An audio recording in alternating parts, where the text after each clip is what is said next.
you fill the diary for yourself. And I said, Jesus, you have the full use of my phone. I don't know, did I tell you about the people that the phone rang, did I? Yeah.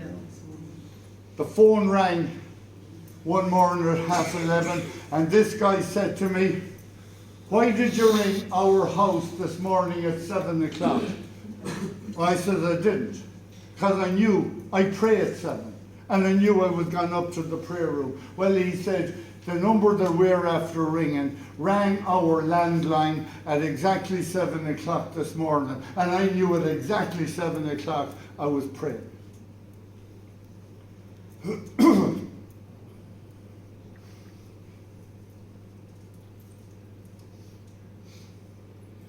So he said, I get a bit emotional sometimes with this one.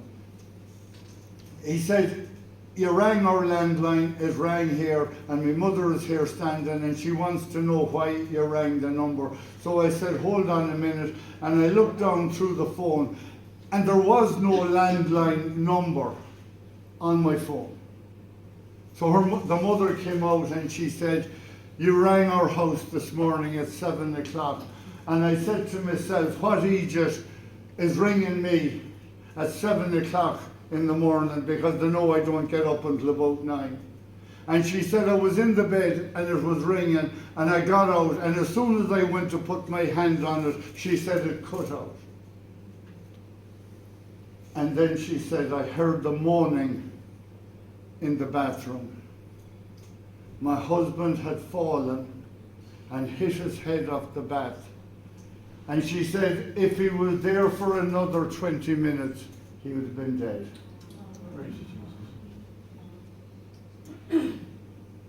And that was 8 years ago. And that woman rang me 3 months ago. She said, myself and my husband had a very difficult life. But since the minute he fell on the bathroom floor, he found God, because he knew what happened was not from any human being. And she said, we had the best 8 years of our entire life because of that phone call at 7 o'clock in the morning. Jesus took use of my phone to save a marriage. But I had to give it to him. When he did the miracle of the loaves and fish, he didn't do it from stones. He had to be given something in order to work off it. I gave him the diary. I said, Jesus, you have a whole year, and whatever you want, I'll do it. You have the diary and the phone. So I want everybody, by the way, I brought some of these. Everybody can have a crucifix that was blessed by Jesus and Mother Mary on Christmas Day. So Reuben might give them out afterwards. Is that okay, dear? Am I going on too long? No. Are you going to pay me extra if I stay? Okay. So now. Huh? You get your reward in heaven. I thought there was a ventriloquist. You heard that story about the guy from Mayo. It was his first time in England. And he went to this show. It was a ventriloquist show, but he had no idea what he was going to. And the ventriloquist was mocking the Irish, talking about Paddy and all the mistakes he made, and this Paddy. And your man was fuming. And he was listening to all this stuff about the stupid Irish, and he couldn't take any more. And your man was there, and he had the dummy on his lap, and they were talking to each other, and your man was fuming. And he got up anyway. He says, I don't like the way you're carrying on there. He says, talking about the Irish. Our crowd, he says, fought against G, and we battered G out of Tralee. And the guy said, now hold on a second. He says, he said, this is a comedian's act. It's only a bit of fun. He said, shut up you. He said, I'm talking to that little book in the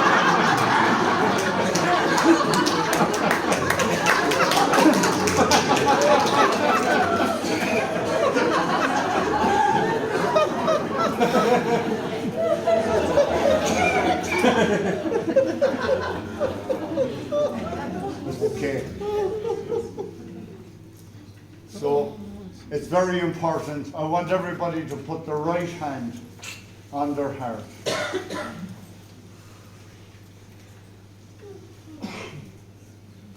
Just feel your heart thumping. He is Lord. He is Lord. He is risen from the dead, and He is Lord. Every knee shall bow, every tongue confess that Jesus Christ is Lord. So just feel your heart thumping on the palm of your hand. He is here. He is here. He is risen from the dead, and He is here. Every knee shall bow, every tongue confess that Jesus Christ is here. So I'd ask you to leave the bottom of your hand on your heart. Open out your hand. Look down at the palm of your hand and see Jesus. He is mine. He is mine. He is mine.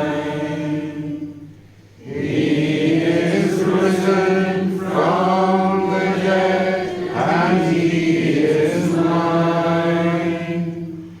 Every knee shall bow, every tongue confess that Jesus Christ is mine. So if you have the courage tonight, I want you to lift Jesus off your heart. And I want you to see the people who have hurt you the most standing here at the foot of the cross. All those who could have destroyed your life. Some of them didn't even mean it, but they did it. If you have the courage tonight, I want you to turn your hand and put it on the foreheads of those who nearly destroyed you, to give them Jesus.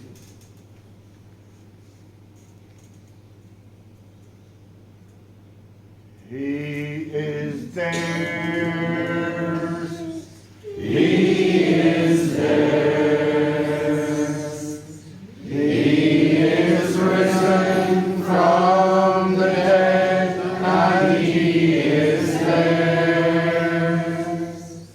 Every knee shall bow, every tongue confess that Jesus Christ is theirs. So now there's a new group of people, and I couldn't believe that there's more there than there was before. And these are all the people who I have hurt. I was shocked when I saw that I had hurt more people than hurt me. Shocked. And we're going to say together, Dear Jesus, Dear Jesus, I'm going to put my hand I'm going to put my hand on the foreheads on the foreheads of all those people of all those people I have hurt. I have hurt. And I ask you to forgive me. And I ask you to forgive me. And I ask you And I ask you to give them the grace to give them the grace to forgive me also. to forgive me also. So now I'm going to give them Jesus by putting my hand on all the foreheads of the people who I have hurt.